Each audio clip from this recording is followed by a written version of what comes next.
자, 어버이날이 되면 우리 자녀들은 마음 한구석에 걱정이 됩니다. 왜 그런가? 부모님이 은근히 기대하기 때문이에요. 자, 그런데 재미있는 조사를 봤는데 부모님이 어버이날 가장 받기 싫은 선물이 무엇인지 아십니까? 조사했더니 1위가 카네이션. 자, 그러면 가장 받고 싶은 선물 1위는 무엇일까요? 현금입니다. 그런데 우리 자녀는 거꾸로 카네이션을 주로 선물하지요. 왜 그런가? 편하고 많이 생각 안 해도 되기 때문이에요. 자, 사실 점점 가정의 달 설교하기가 어려워지는 것 같습니다. 목회자 입장에서 이 가정의 달에 설교하는 게 점점 부담이 되는 것이에요. 왜 그런가? 올해 2026년 한국의 1인 가구 통계가 비율이 약 36% 정도 됩니다. 우리 사회의 가구 형태가 예전과는 많이 달라졌어요. 예전에는 뭐 할아버지 할머니 모시고 아버지 어머니 세대, 자녀 세대가 있는데, 그리고 나서는 이제 부모와 자녀 세대가 있었는데, 요즘은 혼자 사는 집이 셋 중에 하나인 시대를 우리는 살고 있습니다. 그래도 세상은 그렇지만 우리 가정의 달을 맞아 나에게 가정을 주신 하나님의 은혜를 더 생각하고 또 부모님의 은혜를 우리가 생각해야 될 줄로 믿습니다. 요즘 시대에 자녀를 향한 부모의 마음은 마치 GPS와 같습니다. 실제 요즘 부모들 스마트폰에는 자녀들 위치 추적 앱이 깔려 있습니다. 저도 아이들 초등학교 저학년 때는 그 앱을 사용하였어요. 학교 갔다가 올 시간이 됐는데 왜 안 오지? 소식이 없으면 슬쩍 열어서 확인해 보는 것이에요. 초등학교 저학년 때나 이게 가능했지. 머리가 커지면 더 이상 통하지 않습니다. 감시받는다는 느낌 든다면서 불쾌하다라는 거예요. 서로 마음이 불편해지는 것이지요. 그래도 우리 부모 마음은 여전히 궁금하고 걱정이 되잖아요. 얘가 지금 학교에 있는지, 피아노 학원 갔는지, 아니면 친구들하고 놀고 있는지. 밤 10시, 11시가 되는데 소식도 없고 전화도 잘 안 받으면 괜히 걱정이 되잖아요. 참고로 우리 아이들이 먼저 부모에게 전화하는 법은 거의 없지만 특별히 두 가지 경우에 먼저 전화하더라고요. 언제 그런가? 용돈 필요할 때, 또 어디 가야 되는데 차 태워달라고 할 때, 그때만 전화하는 것 같아요. 저희 집만 그런가요? 대부분 그럴 것 같아요. 자, 그런데 오늘 본문 11절을 보니까 이런 장면이 나옵니다. 모르드게가 날마다 후궁 뜰 앞으로 왕래하며 에스더의 안부와 어떻게 될지를 알고자 하였더라. 자, 모르드게가 날마다 왕궁 앞에 뜰을 거니면서 에스더가 잘 지내고 있는가, 밥은 잘 먹고 있는가, 문제 없는가 걱정하며 서성이고 있다라는 거예요. 이것이 부모의 마음이지요. 시대는 달라졌지만 문화는 다르지만 자녀를 향한 부모의 마음은 변하지 않는 것입니다. 오늘 이 말씀을 통하여서 이 부모의 사랑이 무엇인지, 그리고 그 사랑이 어떻게 역사를 바꾸는 자녀를 만들어내는지 함께 살펴보며 은혜 받는 시간 되기를 간절히 바랍니다. 먼저 성경 에스더서는 어떤 성경인가? 배경을 먼저 알아야 되지요. 기원전 586년에 하나님의 백성인 유다 왕국이 바벨로니아 제국에 멸망당하게 되었습니다. 그리고 수많은 유대인이 이 바벨론의 포로로 끌려가게 되었어요. 그런데 그렇게 막강했던 바벨론 제국이 50년이 채 안 돼서 바사, 페르시아 제국에 멸망하게 된 것이에요. 그리고 페르시아의 키루스, 성경의 고레스 황제가 유대인이 고국으로 돌아갈 자유를 주었습니다. 자, 그러자 일부는, 포로로 끌려갔던 유대인 중에 일부는 고국으로 돌아갔는데 상당수는 이 페르시아 땅에 그냥 정착하여 살아가는 것이에요. 우리나라도 비슷한 역사가 있잖아요. 일제시대에 일본 땅으로 끌려간 우리 선조 중에 광복을 맞아서 우리 고국으로 돌아온 분이 있는가 하면 그냥 일본 땅에 이미 정착해 있어서 그냥 그 땅에 살아가는 분도 많이 있습니다. 성경에 에스라, 느헤미야 같은 사람은 고국으로 유대 땅으로 돌아왔어요. 반면에 다니엘이나 오늘 본문의 주인공 모르드게와 에스더 같은 사람은 고국으로 오지 않고 그냥 그 땅에 남아있는 것입니다. 자, 이것은 신학적으로 정말 중요한 문제를 제기하는 것이에요. 고국에 돌아오지 않은 그들에게 하나님은 여전히 함께 하시는가? 여전히 그들은 하나님의 백성이 맞는가? 심각한 질문이 남는 것입니다. 정말 중요한 문제예요. 저는 미국에서 한 7, 8년 유학생을 하다가 한국에 왔습니다. 사실 고민을 많이 했어요. 미국에서 그냥 목회하며 살까 아니면 한국에서 목회할까? 하지만 저는 미국 목회보다 한국 목회가 더 하고 싶어서 왔습니다.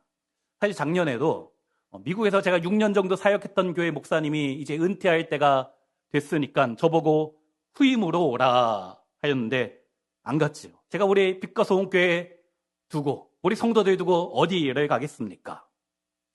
또 서울에서 규모 있는 교회 목사님 아들이 제 절친인데 거기 후임 구하니까 아버지 은퇴할 때가 됐으니까 이력서 보내라 했어요.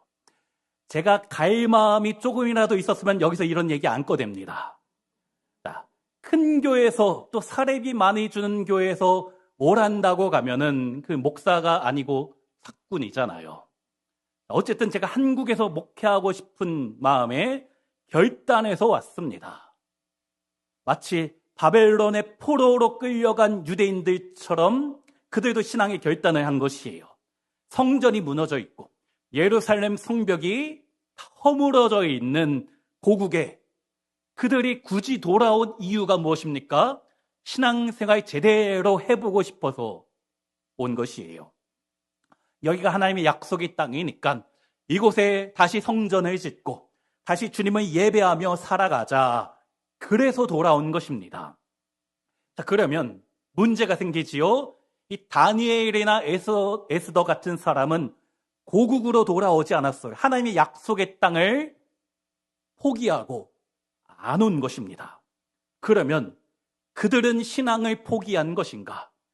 그들에게 더 이상 하나님은 이제 아무런 상관이 없는 것인가? 에스더 성경이 그 질문에 답을 하는 것입니다. 사실 이 에스더 성경은 하나님 또 여호와라는 이름이 단 한 번도 등장하지 않습니다. 하나님이 없어요. 구원이란 단어도 안 나옵니다. 하지만 역설적이게도 하나님의 섭리, 하나님의 손길이 다른 어떤 성경보다 강력하게 보이는 것이 이 에스더의 말씀이에요. 비록 하나님의 백성이 고국을 떠났지만 하나님 약속의 땅을 버렸지만 주님은 결코 그들을 버리지 않으시고 그들의 생업 가운데 또 그들의 가정 가운데 여전히 함께 하신다. 그것이 에스더서의 주제입니다. 이스라엘 민족이 바벨론 포로에서 돌아오지 않고 이방 땅에 남아있지만 하나님은 한 가정을 통하여 온 민족을 구원하시는 것, 그것이 에스더의 주제인 것이에요. 이것이 우리에게 왜 중요한가? 유대인은 이방 땅에서 소수민족으로 고통과 억압 가운데 살았습니다. 언어도 다르고 문화도 다르고 종교도 다른 제국의 한 중심에서 하나님을 믿는 신앙의 정체성을 지키며 살아온 그들의 모습을 보면서 21세기 우리의 모습, 이 땅에 살아가고 있는 우리 역시 비기독교 사회 속에서 때로는 교회에 대한 불신이 팽배한 상황에서 우리가 믿는 자로서 신앙의 가정을 어떻게 꾸리고 자녀를 양육해야 되는지 같은 상황이 주어졌다라는 것이에요. 그래서 에스더서의 이야기가 오늘 우리의 이야기가 되는 것입니다. 오늘 이 말씀 보면서 우리에게 던져주는 신앙의 도전이 있으시기를 간절히 바랍니다. 오늘 본문 보면 먼저 모르드게에 대해 소개하는데 5절에 도성수산에 한 유다인이 있으니 이름은 모르드게라. 그는 베냐민 자손이니 기스의 증손이요 시므이의 손자요 야일의 아들이라. 도성수산성 페르시아 제국의 수도입니다. 그러니 족보가 나오는데 우리는 성경에 족보 이야기가 나오면 일단 재미없다 생각이 됩니다. 족보는 참 중요한 것이에요. 단순한 신분이 어땠는지, 출신이 어땠는지 증명하는 것이 아니고 신학적으로 중요한 메시지가 있는 것이에요. 자, 여기 모르드게가 베냐민 자손이고 기스의 증손이다 라고 하였는데 이 말을 들으면 유대인들은 즉시 한 사람이 떠오릅니다. 바로 이스라엘의 첫 번째 왕 사울. 사무엘상 9장 1절 보면 사울도 베냐민 지파 기스의 아들이다 라고 소개하였어요. 자, 그런데 에스더서에 악당이 등장하는데 아각 사람, 즉 아말렉 민족의 후손인 하만입니다. 하나님이 사울에게 아말렉을 진멸하라 명령하셨을 때 사울이 아각을 살려주는 실수를 범했지요. 그리고 수백 년이 지나서 사울의 후손인 모르드게와 아각의 후손인 하만이 다시 맞붙게 된 것이에요. 에스더서는 이런 이스라엘의 역사의 깊은 맥락 속에서 진행되는 하나님의 구원의 역사 이야기인 것입니다. 저는 어려서부터 사극을 좋아했어요. 조선왕조 500년. 뭔 소리인지 모르는 분도 계실 거예요. 요즘 사극은 연애 이야기만 나오는 것 같아서 재미가 없는데 조선왕조 500년 같은 거 보면 치열한 궁중 암투가 나오잖아요. 인간의 심리, 권력의 속성, 그런 것이 적나라하게 드러나는 것. 그래서 너무 재미가 있습니다. 에스더서도 마찬가지. 페르시아 궁중에서 벌어지는 소수민족, 유대인과 아말렉족 속의 치열한 궁중 암투, 영적 전쟁, 그것이 에스더서의 이야기다. 그런데 6절 보면 전에 바벨론 왕 느부갓네살이 예루살렘에서 유다 왕 여고냐와 백성을 사로잡아 갈 때에 모르드게도 함께 사로잡혔더라. 여기 사로잡혔다라고 하였는데 유배됐다, 포로되었다라는 뜻이에요. 이 모르드게는 자신의 의지와 상관없이 낯선 땅에 포로로 끌려가 버림받은 이 낯선 땅에 던져진 존재입니다. 하지만 그는 포기하거나 좌절하지 않고 절망하지 않고 그 자리에서 믿음 지키며 묵묵히 살아간 것이지요. 우리 윗세대가 그랬잖아요. 가난과 전쟁 그리고 역사의 소용돌이 속에서 자신의 의지와 상관없이 삶의 자리가 뒤흔들렸는데 그러나 그 어려운 자리에서도 자녀들 붙잡고 신앙을 지키고 가정을 세워 갔습니다. 그분들이 바로 우리 시대의 모르드게인 것이에요. 자, 어떤 아이한테 우리 부모 세대는 윗세대는 먹을 쌀이 없어서 굶었다라고 했더니 아니 쌀이 없으면 라면 끓여 먹으면 되잖아요. 그랬다는 거 아닙니까? 요즘 세대는 너무 풍족해서 부족한 게 없어서 너무 유약하지 않은가 생각이 됩니다. 물론 이런 말을 당사자한테 하면 어떻게 됩니까? 꼰대라고 해요. 우리끼리 그냥 속으로만 생각해야지. 너는 너무 풍족하게 자라서 이렇게 너무 나약하지 않냐? 입 밖으로 내뱉으면 안 되는 겁니다. 자, 모르드게가 어떻게 했는가? 자, 우리 7절 말씀 함께 읽습니다. 그의 삼촌의 딸 하다사 곧 에스더는 부모가 없었으나 용모가 곱고 아리따운 처녀라. 그의 부모가 죽은 후에 모르드게가 자기 딸같이 양육하더라. 여기 부모가 없다. 지금 고향도 벗어나 자기 땅이 아닌 남의 땅에 끌려와서 사는데 부모까지 없는 고아라는 것이에요.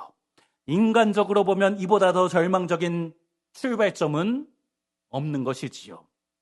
근데 여기 중요한 것이 있어요. 7절 끝에 그의 부모가 죽은 후에 모르드게가 자기 딸같이 양육하더라. 여기 양육하다라는 히브리어 아만이라는 동사입니다. 아만.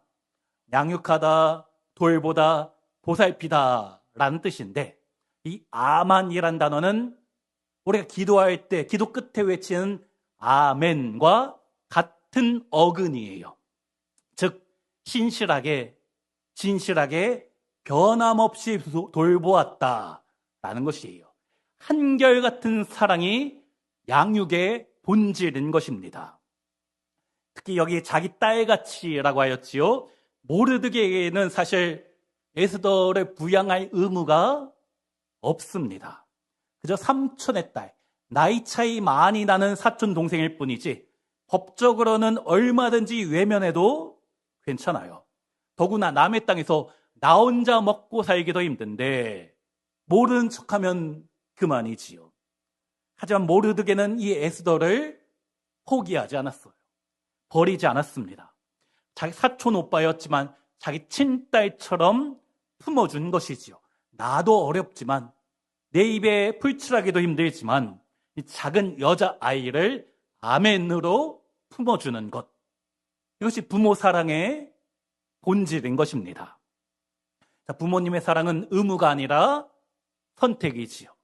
자신을 내어주기로, 희생하기로 결단하는 것이에요. 이 모르드게의 모습을 통해서 우리는 하나님 아버지의 마음을 느끼게 됩니다. 주님도 우리를 주의 자녀로 양육해 주셨잖아요. 율법이 아닌 은혜, 의무가 아닌 사랑으로 품어주신 것이지요. 그렇기 때문에 에스더를 향한 모르드게의 사랑은 우리를 향한 하나님의 사랑의 그림자이고, 그렇기 때문에 우리 역시 주님께서 우리에게 맡겨주신 자녀들을 하나님 아버지의 사랑으로 품어주어야 되는 줄로 믿습니다. 자, 결국 에스더는 모르드게를 통해서 살아가는 데 필요한 의식주를 공급받고 정서적인 사랑도 받고 무엇보다 신앙의 양육을 잘 받게 되었어요. 우리 가정 역시 그래야 되지요. 자녀들에게 필요한 의식주가 제공되는 것은 기본이고 부모로부터 정서적인 안정감을 받을 수 있게 해주어야 됩니다. 무엇보다 신앙의 양육이 이루어져야 되는 것이에요. 그럼 우리 성도님들의 모든 가정 되시기를 주의 이름으로 축원합니다. 자, 그런데 부모가 자녀에게 정서적인 안정감을 주는 가장 효과적인 방법이 무엇일까?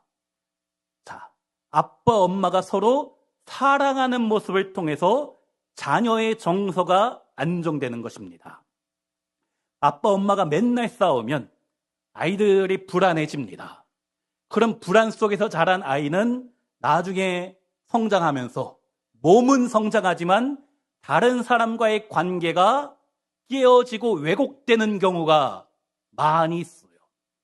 조심스럽게 이야기하는데 부모가 이혼한 가정의 자녀가 결혼 후에 이혼하는 확률이 약 3배 정도 더 높다고 합니다.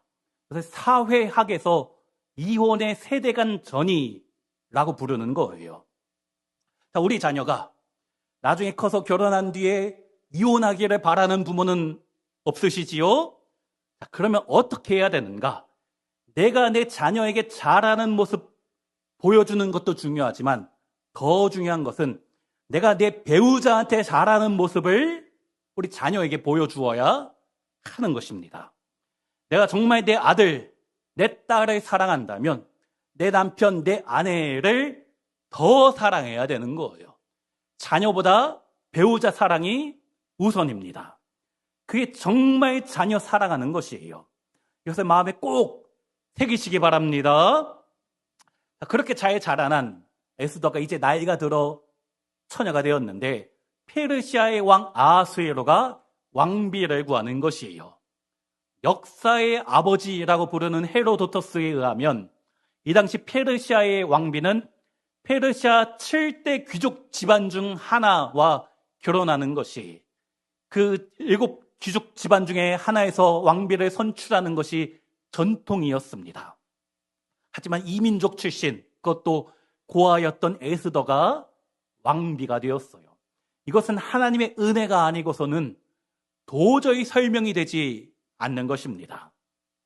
9절 보면 헤게가 이 처녀를 좋게 보고 은혜를 베풀어 몸을 정결하게 할 물품과 일용품을 곧 주며, 여기 왕비 선출을 주관하는 신하 헤게가 에스더를 좋게 보고 은혜를 베풀었다.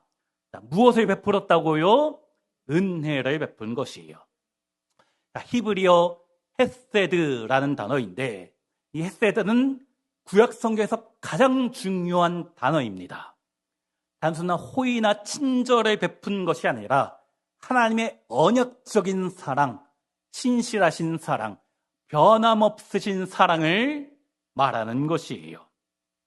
에스더서에는 하나님의 이름이 한 번도 등장하지 않는다라고 하였지요. 하지만 역사의 무대 뒤에서 숨어서 자기 백성을 돌보시고 은혜 베푸시는 헤세드, 은혜를 베푸신 주님으로 가득한 것이 에스더서의 말씀입니다.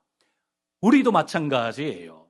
우리 삶에 하나님이 눈앞에 짠하고 나타나시는 경우는 거의 없습니다. 하지만 내 인생의 무대 뒤에서, 우리 가정 뒤편에서 주님은 변함없는 사랑, 한결같은 은혜를 우리에게 베푸시는 줄로 믿습니다.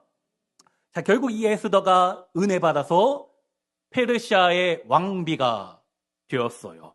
하나님의 은혜이지요. 모르드게가 심은 사랑과 신앙의 씨앗을 통하여서 에스더의 삶에 축복이 열매 맺히게 된 것입니다. 이렇게 부모가 자녀를 신실한 믿음으로 양육할 때에 그 자녀는 어디 가든지 하나님의 은혜를 입게 될 줄로 믿습니다. 자, 10절 보면 에스더가 자기 민족과 종족을 말하지 아니하니 이는 모르드게가 명령하여 말하지 말라 하였습니다. 에스더가 궁궐에 들어가서 자기가 유대인이란 것을 말하지 않았어요. 모르드게가 그렇게 시켰기 때문에 이것은 단순한 비밀 유지가 아닙니다. 당시 유대인이란 신분은 목숨을 위협받을 수 있었기 때문이지요. 또 왕비로 선발되는 과정에 결격 사유가 되는 것이에요. 모르드게가 때가 될 때까지 침묵하라, 지혜로운 조언을 해줬지요. 중요한 것은 에스더가 이 말에 순종하였다. 이미 성인이 되고 머리가 크고 왕궁에까지 들어간 에스더가 여전히 모르드게의 말을 따르는 것이에요. 모르드게의 신앙 양육에 얼마나 깊었는지 보여주는 것이지요. 자녀가 성인이 돼서도 부모의 말을 귀히 여기는 관계. 이것은 강압이 아니라 신뢰 속에 나타나는 것이에요.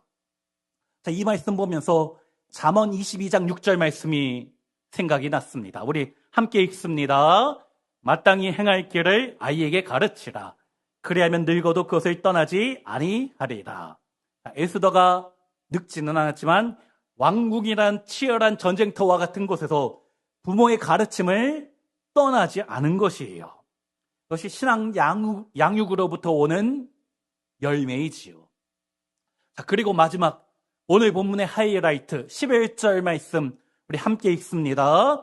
모르드게가 날마다 후궁 뜰 앞으로 왕래하며 에스더의 안부와 어떻게 될지를 알고자 하였더라.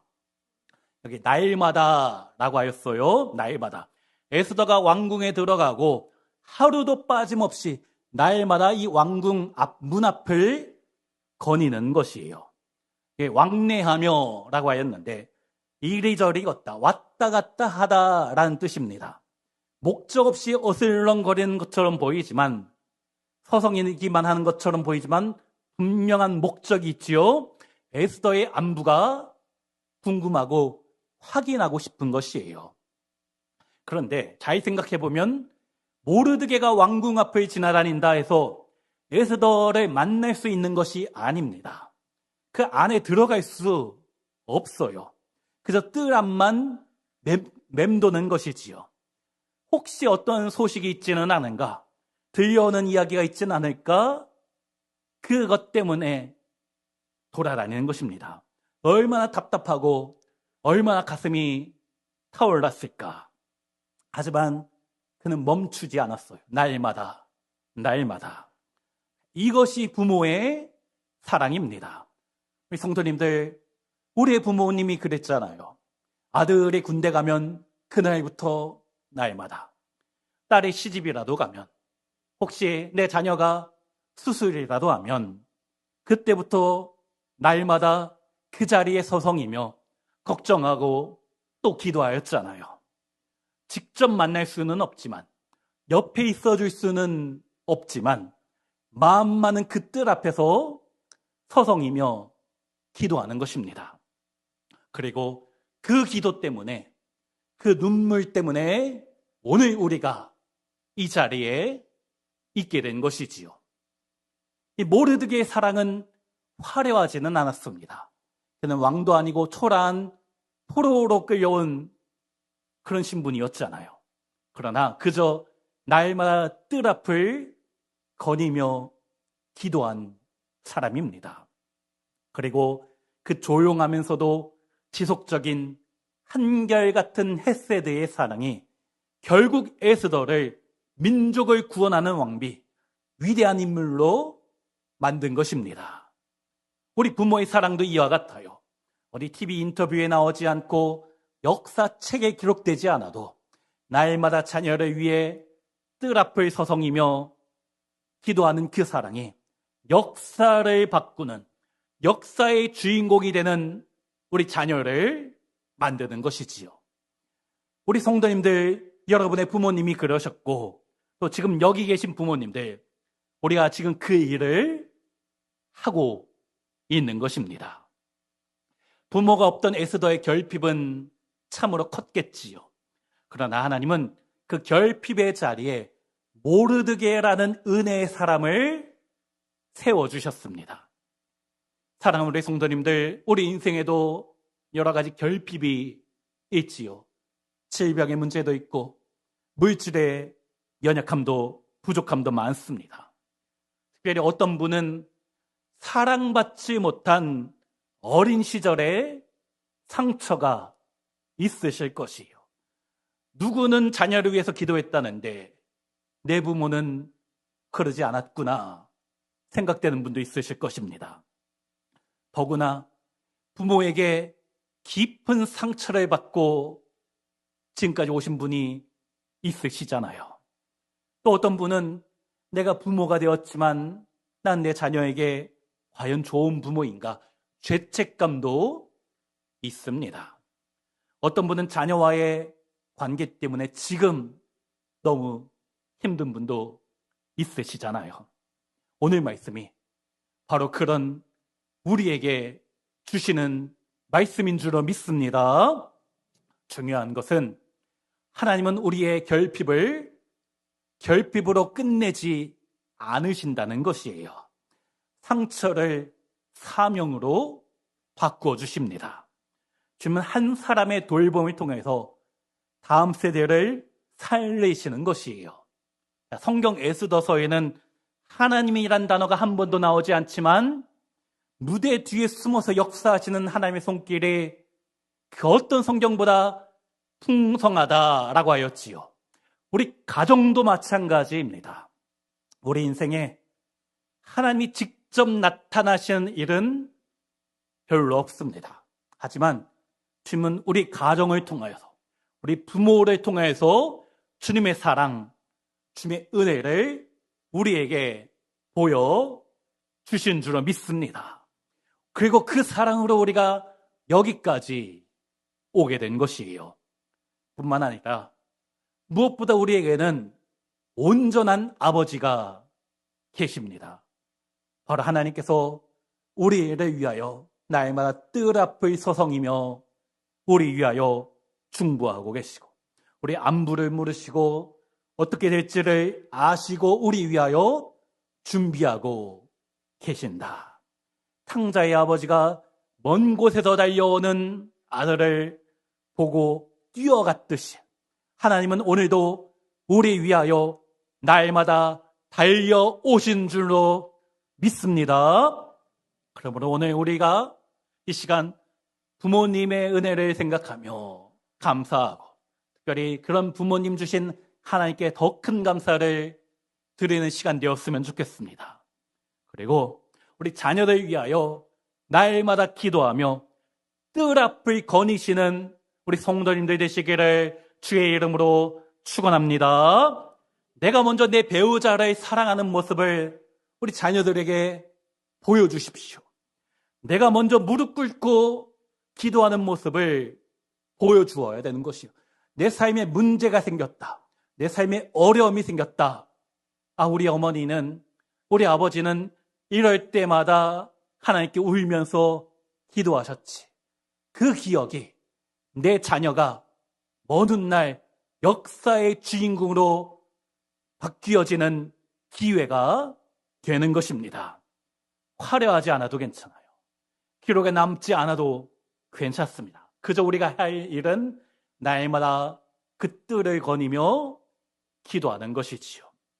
그래야 할 때 에스더가 위대한 인물이 된 것처럼 역사의 주인공이 된 것처럼 우리 성도님들 가정에 놀라운 은혜가 임하고 우리 자녀 손들에게 축복이 넘치게 될 줄로 믿습니다. 그렇게 기도로 이 시대의 위대한 에스더를 만들어 가시는 우리 모든 성도님들 되시기를 주의 이름으로 축원합니다.